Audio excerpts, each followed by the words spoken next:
Today on Faith on Tap, Easter, the pinnacle of the Christian faith.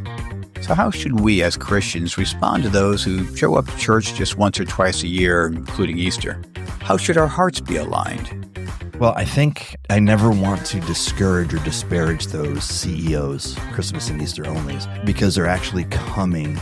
And so I really do believe that they have a sense of eternity, which the author of Ecclesiastes talks about, that God puts eternity in our heart. And so there's something that they can't explain. There's a drawing, there's a sense that this is the right thing to do at this moment. And so they come, and they hear a message, they hear, they get warm and fuzzies, and they unfortunately check something off the checklist, but they still come.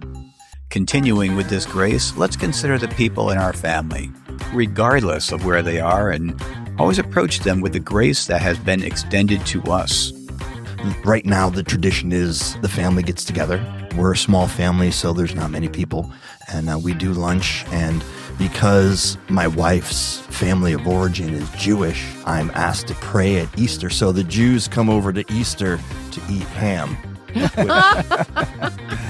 Which if you know Judaism at all, and I'm asked to pray, which I do, I'm very respectful that we have Jews amongst us, and I will pray to God. And I will not apologetic in not mentioning Jesus, because I have a multifaceted audience that are hearing the prayer. And I want to bless everyone who's there, because it is Easter, it's the resurrection, it's new life, it's all those things. These thoughts and so much more today on Faith on Tap.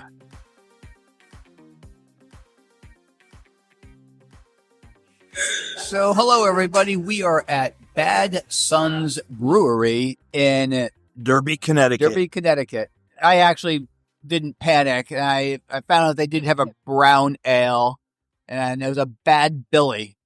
It's fine. It's a 6 out of 10 for all beers. For a brown ale, 8 out of 10. Liz didn't have stout, so she goes with blackberry cider, which is quite yummy, actually. I really like it. Dennis, you came late. What are you? I did. I came late. I indulged in the IPA called Dubious. What drew you to that besides the name? The name. Yeah, we are, I guess we're going to get seasonal, where Easter is coming up. Mm-hmm. So we're going to see if anyone here has any clue about Easter, if they celebrate it, why. What are your expectations, Dennis? I think looking around, I think we're going to get some cultural Easter. Some may go to church or have family that go to church. Some may connect with the religion of it. I don't seem to think we're going to get a lot of deep faith here. Everyone will have some belief in a supreme being, no atheist. Like, Jesus, he rose from the something, and he was in the ashes, and they poured water on the altar, and oh my. It's going to be a mishmash. Maybe not quite as concerned as Dennis, but we will definitely have some C&Es, Christmas and Easters. I'm not looking for any Orthodox versions of Easter coming up. Hopefully we're wrong. You mean a week late? Be that as it may, let's go to the crowd and see what they have to say.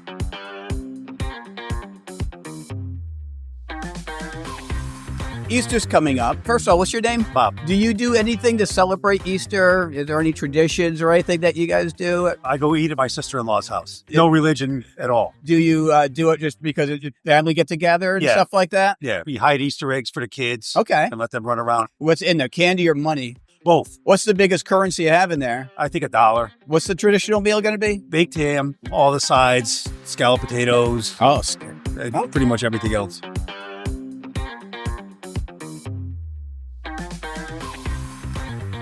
What's your name? Felicia. It's a great name, Felicia. I'm Mark. Here's a nice question for you. Easter's coming up, and we're just wondering if you have any traditions that you and your family might have. Well, yeah. When I was smaller, of course, we went to church Easter Sunday. Well, not just Easter Sunday, but every Sunday. But Easter Sunday, we got extra pretty and went to church. And then we'll come home and celebrate with a big dinner. And we still do the big dinners, but we all don't go to church on Easter Sunday. But big dinners are basically every Sunday.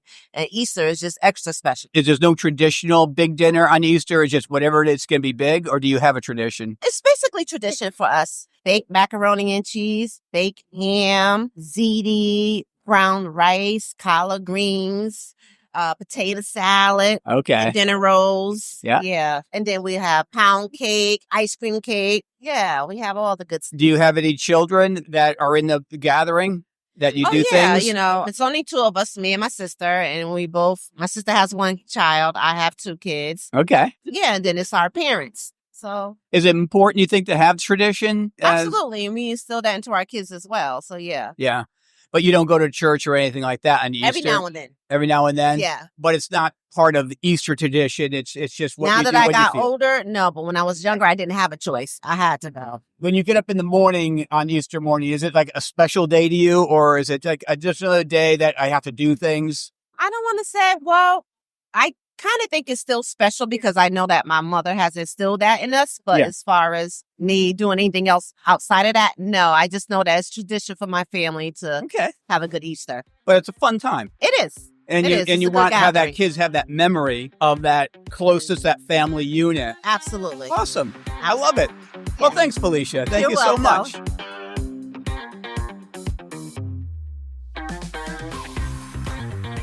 How's it going, Aiden? So here we are at Bad Sons Brewery with a bunch of 16-year-olds. I'm glad to see they're drinking water, but they're eating pizza. So Aiden, I have a question for you. Easter's coming up. Does your family celebrate Easter, and how and why is that celebration take place? We celebrate Easter because we're Christian. What does that mean? We're like not that religious, though we believe in God and Jesus Christ, our Savior. Mhm. And we celebrate it by like eating a nice dinner. Really? Now, do you go to church at all on Easter? Or, because you mentioned Jesus and God. Probably. Probably. Yeah, some days we do. Or some Easters we do, some Easters we don't. It depends if we have like family over. So if there's family, there's no church. Yeah, we don't have time. We gotta like make dinner and stuff. Gotcha. So what does Easter actually mean to you? I'm not that religious, so I like the dinner. Do you like to go to church? Be honest. Yeah, it's fine. I'm thinking not so much. Be honest now. It's not Come like on. it's boring, but It's not like it's boring, or it is boring. it gets, don't believe me. You're about family. You're about dinner. You're about just kind of loving on people in your family for Easter. Yeah. Cool. I appreciate that. Thanks, man.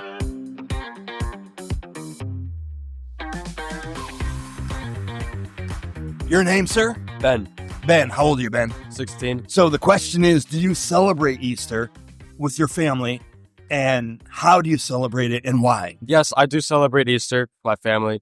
I usually have a dinner.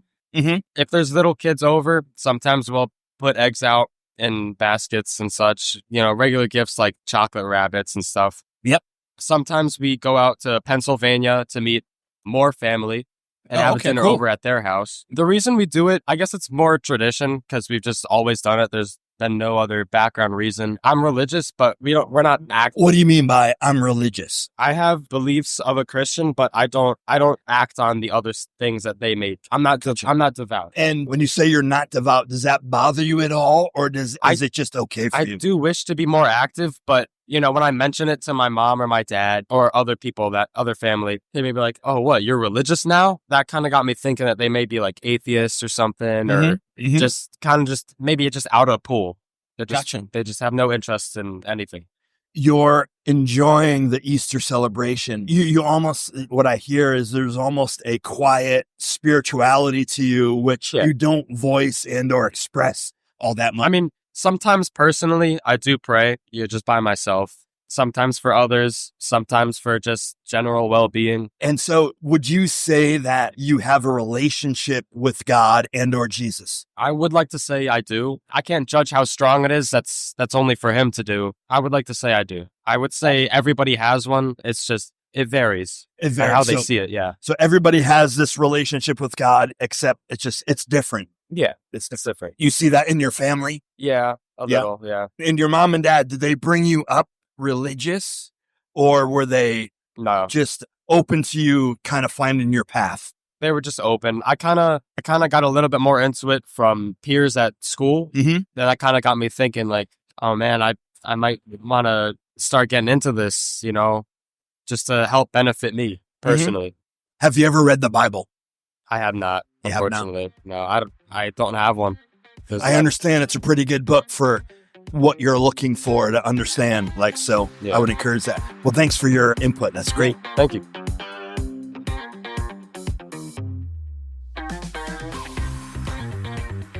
Your name? Mikkel, Your age? 16. 16. So the question is, do you celebrate Easter? And how do you celebrate it and why? I actually don't know if we celebrate Easter. I kind of. Guys, do we celebrate Easter? We do. You do. Yeah. And so you don't remember if you do or not?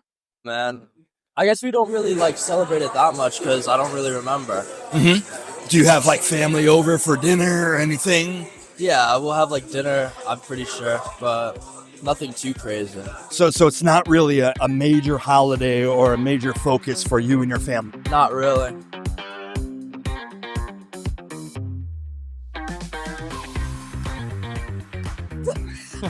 Here, this is for you. Oh, awesome. Thank you. Hi, how are you? I'm good. How are you? Okay, my name's Liz. Your name is? Liz, I'm Cole. Nice to meet you. Cole. Okay, I have a couple questions for you. All right. Cole. Hit me. Okay, so the first question is, do you have any Easter traditions that you follow since it's coming up? Normally I go to mass with my grandparents. Awesome. We'll try and do that. And then we either have a Easter party celebration kind of with either my mom's side of my family or my dad's side. Okay.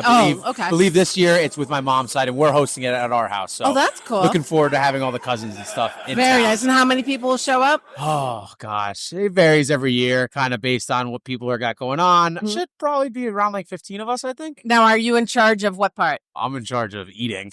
That's good. Fair enough. Love it. Love it. So you go to church with Graham. Yeah. And how was that for you?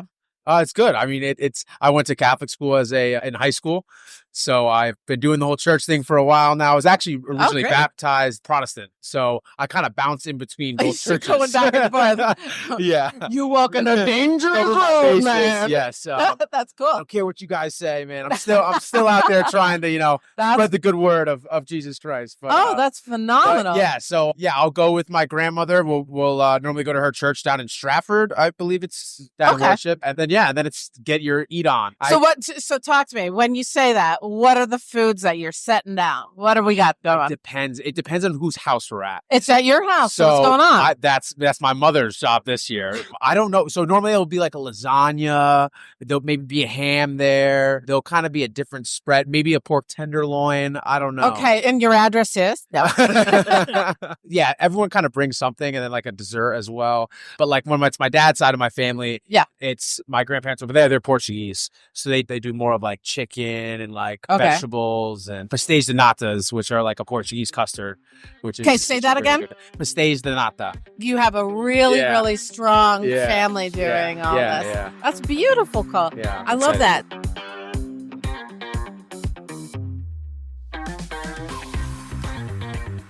So, hey, Liz, how's life in the farm? Oh, it's treating me like I'm the bottom of the pecking order, and even the chickens think they're above me. I'm sorry to hear that, Liz. And how are you doing today? The envoy of eternity.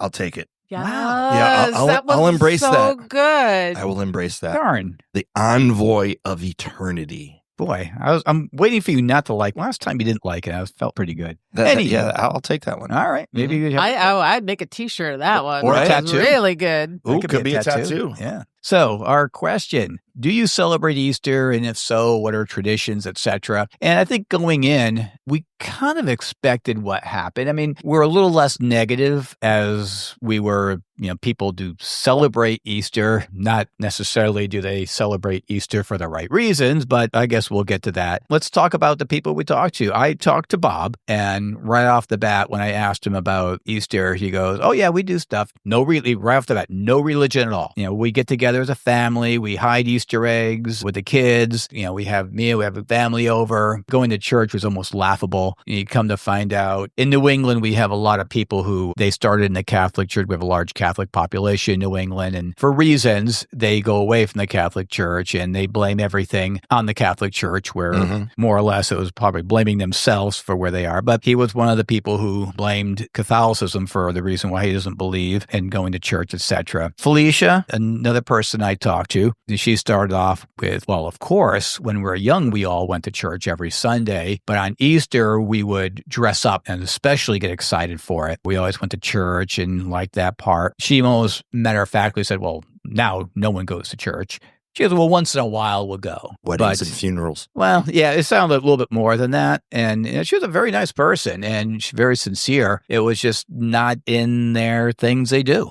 They talked about, the food, always mac and cheese and ham, potato salads and collards and cakes and a big celebration. The children get together and etc. Talked about how important their mom instilled when they were young to go to church. But it just wasn't a thing to do now. And, Dennis, you talked to the kids and what were their views on Easter? Yeah, I saw a table with 3 young gentlemen. Their responses ranged from one young man actually calling over to his dad to ask if they celebrated Easter at all because he seemed like he didn't even know that there was such a thing, to the other 2 young men having a kind of a sense of, yes, Easter is not just about the Easter bunny and Easter eggs, but there's this spiritual component to it, and all rooted in Catholicism. So what I found, it was very kind of thin, superficial. Not because it was Catholicism, but their view of Catholicism. The exposure to faith through Catholicism was thin. I was legitimately taken back by the young man who had to ask his dad if they celebrated Easter. It's such a cultural holiday that just seemed weird to me that there would be a question, Dad, do we celebrate Easter? And Dad had to look over and go, well, yeah. And he looked at me and went, yeah, we celebrate Easter. Yeah. Or is it just a surprise to it's like, oh, look, I have a basket of chocolates and jelly beans. I have no idea why are there so many hard-boiled eggs? Why are there marshmallow rabbits? Before we get to Liz talking about her talk, I think Dennis and I will agree on the situation that unfolded.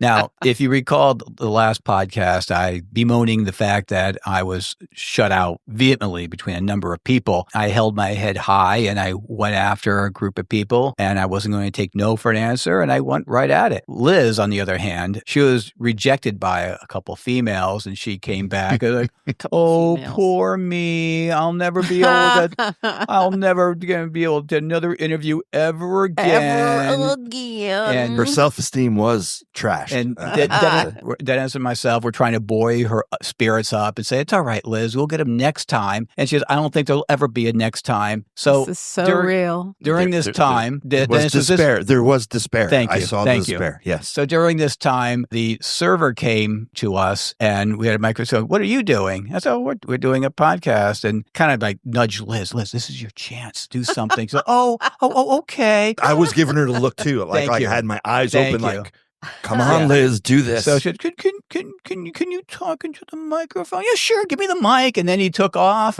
So Liz, after this situation, what did Cole have to say? After God dropped into your lap. Yeah. See, I think that was actually payback for the negativity that we expressed earlier. Mostly you guys. I was not negative. I'm always very positive. Pretty sure it was God opening a door saying, you 3 morons. I have people out here, just like Elijah just said, I'm the only one here who loves you, God. And he goes, well, actually, it's not just you. Right. Have a cookie, take a nap. There's literally thousands, and you're not the only one. But so we have to watch it. Comparing yourself to Elijah? No, I'm saying we better watch That's what I heard. There will be replaced if we keep saying there's nobody out here. So back to Cole. So I think he was an answer to our prayers. Your prayer. Our prayer. Well, I don't know if you guys pray. He was just a lovely young man. He came up and he says, what do you guys do? You guys doing a podcast? And it's like I immediately threw a mic at him, probably hit him in the head. He was just raring to go. Do you celebrate Easter? Oh, yes. Our whole family celebrates Easter. It's mostly my gram. She gets it all started. She's the foundation and everyone brings food and everyone gets together. We all go to church and it's like, oh my gosh, Hosanna. This was just like amazing. He just graduated college, so it's a young man. Yeah. And so which astonished me. So encouraging. Very, very encouraging. It's like the young man, Ethan, that you spoke to a few weeks ago in that same age bracket. So I think there's something exciting going on. I totally agree. And when you hear us in a couple of weeks and we talk about to some of these same people about higher power, I think we're going to see some of this. So I wouldn't exactly call it a revival, but there's glimmers that there's hunger out there. Cole was so excited to talk about his family. And Cole was mentioning that he goes to, he was baptized in a Protestant church, goes to a Catholic church. He then goes with his grandmother. So mixing and matching now, which is cool. Bible. Yep. And but he definitely was on fire. Yeah, it was Yeah, it was really good to see. exciting to see that. I think he's the hope for the next generation, and that we can let go and let God in a lot of ways, because I think God's got it. And well, I think he he's might need kind of my help a little bit more. Yeah, well, Mark and I will let go. So when we're talking to people about traditions, etc., to me, it's such a foreign idea that Easter, Christianity, revolves around Jesus rising from the dead. If there's no resurrection, there's Nothing. There's death, and there's no reason to live. And yet people in today's society are celebrating Easter by the Easter baskets and the candy and the big meals, but that's it. And there's nothing wrong with having those things, but there's just no God in this. And it's amazing. And it's so different. I mean, I can almost a little bit maybe kind of sort of understand Christmas being more of a cultural Santa Claus, gifts giving, but Easter really is about the resurrection. It's literally of Jesus. about that one. Well, Christmas is about that one thing too, and it got captured. It did. Christmas is more of a season where Easter really is a pinpoint moment it's not in our like history. It's not a day where people get gifts, get candy or basket, but that's it. It's like that. Not everyone goes out of their way and does other things. So it's hard to mix the traditions of Jesus' birthday with Santa. You have Jesus' resurrection and a rabbit that lays eggs. Yeah. Which is not a secular thing at all, actually. A old German tradition that was done by children. It had nothing to do, by the way, with any of the Greek goddesses or gods, at Ishtar or anything like that. From some heavy research in that reveal that no, the Easter egg and the bunny rabbit are just a fun thing that the kids in Germany did. And when the Germans came to the United States, known as the Pennsylvania Dutch, they would bring their traditions over with the Easter rabbit and the hiding of the eggs. And they would used to joke with the kids, yes, it's the rabbits laying eggs and go find them. They're joking with the kids and they would have a fun time. The kids were getting candy from it and stuff. Right. And those traditions, that's how it got popularized in America. Not every country does that. For example, in Australia, they don't like rabbits. So what animal do they use, Liz? Is it a wombat? No, it's a bilby. A bilby. They're bilby interesting looking. Eggs? No, does a rabbit lay eggs? Around Easter time it does. So, Pastor, yes, sir, or the envoy of eternity. So, you've done your share of Easter and Christmas services. Yes. And you probably have gone the whole gambit of, well, this Easter, I'm going to really say something that's going to bring everyone back to what's the point, et cetera, et cetera. I guess the first question I have for you is, why do you think people just go, many people, C and E Christians, the Christmas and Easter Christians, why do you think they only go twice a year? Well, I think I never want to discourage or disparage those CEOs, Christmas and Easter onlys, because they're actually coming. And so I really do believe that they have a sense of eternity, which the author of Ecclesiastes talks about, that God puts eternity in our heart. And so there's something that they can't explain. There's a drawing, there's a sense that this is the right thing to do at this moment. And so they come, they hear a message, they hear, they get warm and fuzzies, and they unfortunately check something off the checklist, but they still come. And so it is a cultural thing, I think, sometimes where people come to church, but there's also a drawing of God. Like people know inherently that the world isn't right the way it is. There's something missing. There's something bigger than myself. And if I go twice a year to kind of figure that out, well, I'm okay. Have you ever gotten to the point where you've given up? I mean, there's no formula. There's nothing in pastor world, and the packets that you get emailed as a pastor months before Easter on how to double the size of your Easter attendance. They give all of these different things to get the people to come back. New sermon series, seeker sensitive this, you're starting this new Bible study, whatever it is. I've found in New England, none of it works. None of it. People will come back when the Holy Spirit grabs a hold of their heart, not a moment before. And that's okay. And that's okay. So I used to make a joke on Christmas and Easter, on Christmas Eve and Easter service that, hey, I haven't seen many of you since last year. And I thought, wow, what a way to stick a thorn in someone's side from not wanting to come to an Easter service. And so, you know what? Where people are, as the church, we got to meet them there. We're talking about traditions, et cetera, during Easter and the importance of that. Now, I don't really know the answer to this one, Dennis. Do you have any traditions on Easter for your family? Well, we used to when our kids were young. We used to do hide the Easter eggs. We used to do the Easter baskets, those things. We still do dinner at my sister's sister-in-law's house. Because it's a work day for me, I go and I go to my sister-in-law's. And so right now the tradition is the family gets together. We're a small family, so there's not many people. And we do lunch. And because my wife's family of origin is Jewish, I'm asked to pray at Easter. So the Jews come over to Easter to eat ham. Which if wonderful. you know Judaism at all, and I'm asked to pray, which I do. I'm very respectful that we have Jews amongst us, and I will pray to God. And I will not apologetic in not mentioning Jesus, because I have a multifaceted audience that are hearing the prayer. And I want to bless everyone who's there, because it is Easter. It's the resurrection. It's new life. It's all those things. Growing up, what was your traditional Easter like? My father might have hid stuff around the house. I don't remember that. Oh, no. They did jelly beans. They weren't eggs. They were jelly beans, and we would find jelly beans like months later. It's like, so yeah, they would hide jelly beans, and those big marshmallow jelly beans are like the size of, small stones, as well as, and so if you found one of them, wow, I got the big one, then you eat it, and it was like, oh, the cat's so disgusting.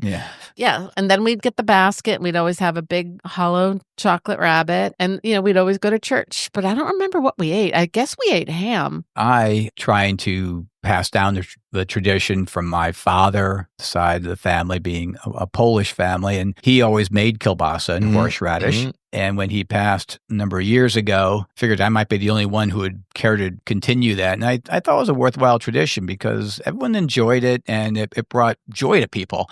And, make the horseradish, when we would grow horseradish. And then he blesses the pastor with a link. Yeah.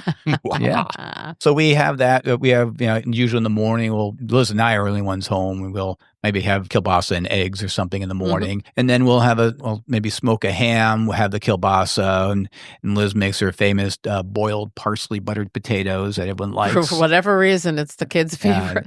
Grandkids bring another dimension, because when our older kids, we're talking about 30s. Yes. We hide eggs. It's kind of ironic, but at the same time, they enjoy it. We have a different place to hide for them, and a different location, and it's a lot of fun. So I hope you put a little bit more than 15 cents in for them. There's a lot of eggs. It adds up, but it's all over the map. Put candy in there too. Yeah. It's a little bit of everything. To me, a tradition, even if it's not focused solely on Jesus' resurrection, is very important for that memory. A lot of traditions are sacred in a family structure. I agree. And I think that I'd love to keep that up. The younger people, if there's an identity crisis they go through, again, I'm trying to. Are you bringing this back to Easter being a lonely time? So if you're by yourself on Easter, and say you are a Christian and you're by yourself, where's your community? Where are you going to connect? And is online a safe place? And I'm sure there are safe places. And I just wish we as a society, we as a church, could do more to outreach these people. But I don't have the answer to how to do that either. But I think we're going to find out that the biggest way that people find out about God is through their friends. That's true. We've been finding that out recently. And I think true. our next podcast will probably go into that a little bit more. Yeah. The movie that Mark and I saw like a month ago that actually covers this whole idea of online community. It's a documentary on Netflix. It's called The Remarkable Life of Ibelin. It's on Netflix. It's a documentary about a young boy who had muscular dystrophy, and he was playing World of Warcraft, but not playing the game really. He was just being part of the community. And it's an extraordinary story, and I don't want to give it up how it goes on, but it shows the power of having access to who you are and being able to share it, which a lot of people, even his own parents, did not think he was able to do because he was so profoundly disabled. Right. So watch this movie. Yeah. What was the name of it again? The Remarkable Life of Ibelin. Yeah. Ibelin. We will link it in the show notes. It's so worth it. Have some tissues. Before we end, Dennis, any words of wisdom on Easter as a whole coming up? Anything that you want people to know about, to keep in mind? Any thoughts? I encourage this for both Easter and Christmas for Christians. Take a deep breath, relax a little bit, and focus on the true meaning of what the day is about. And that's all. It's just that simple. Well, it is simple. On that note, I think it's a great time to end it. See you all next week. tune in next episode when you'll hear Dennis say, I don't like it. No, that makes me sound like a Pharisee. Hey, awesome listener. If you're enjoying our podcast, give us a little love, like, share, follow, and snag this episode for later. It's the easiest way to keep the good times rolling and make our day. You're the best. Thank you.